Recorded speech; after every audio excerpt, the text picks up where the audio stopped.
Okay guys, here's what we're going for. Is something around this level of sanding. I'm not going to sand it all the way right now because I don't want it to be perfect. We went from from this to the other one. See, this is what came right off the CNC machine. So we're going to sand it down to this point. Now that's really not big enough to make your crayon truck out of. But when you put two of them together, we're thick enough. So we're going to glue them up here in a few minutes. Well, a couple seconds in your time. And then we're going to paint them. So that's where we are right now. Okay guys, I've now got them all sanded up. And I've matched them up to see which ones look like they match up the best for flat sides. I'm only doing four halves, so 2 full crayon trucks today.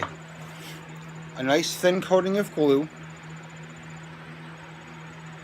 all over it, and I'm going to just lay them together, square them up, and put some clamps on.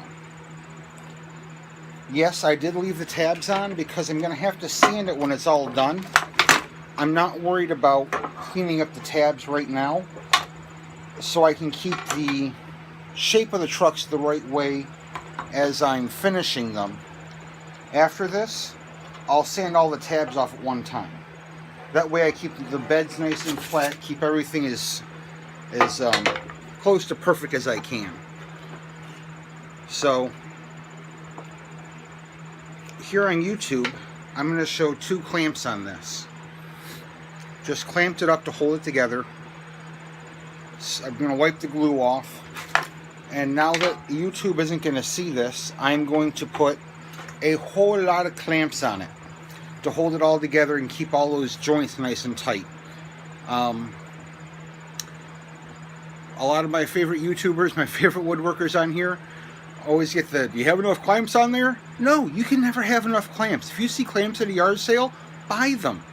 If you see clamps on sale, buy them. I have never, ever got into a project and thought, God, I wish I didn't have so many clamps laying around. But quite often I think to myself, man, what I wouldn't do for one more clamp. So clamp them up nice and tight, guys. Don't worry about how many clamps you're using. Most people in the world aren't on YouTube, and it won't matter how many clamps you use.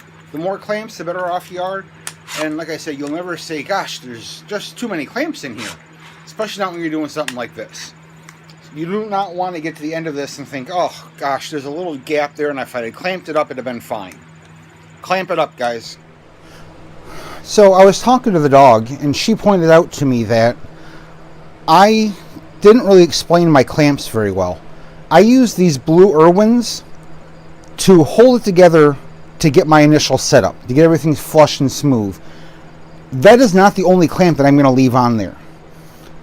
Those are great for holding something in place for a couple of minutes. They are great to use one-handed while you're doing other stuff. I work in my shop by myself with a dog. She doesn't have opposable thumbs, so she has a hard time helping me clamp stuff up.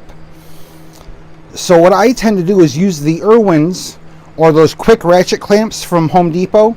I love them. They work great for their intended purpose.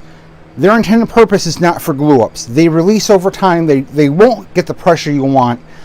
The types of the screws in them, and these have the little pads so you don't hurt the wood, are really my preference for clamping stuff up for a long project. So I'm going to add more of these screwing clamps, and I'll take these off as I add more of these clamps. This is great for getting me started and holding the piece while I get the better clamps on there.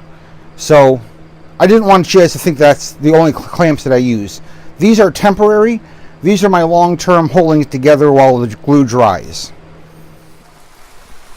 Sorry about the rain, guys. I really can't control that. It's been a long, dry summer, so I'm not going to complain about it.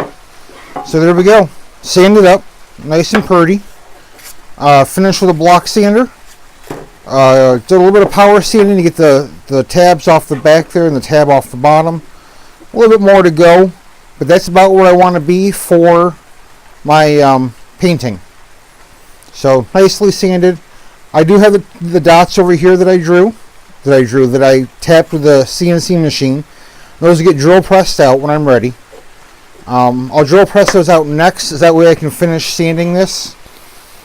And I'll use a backer block so I don't blow out the other side. And that's it, guys.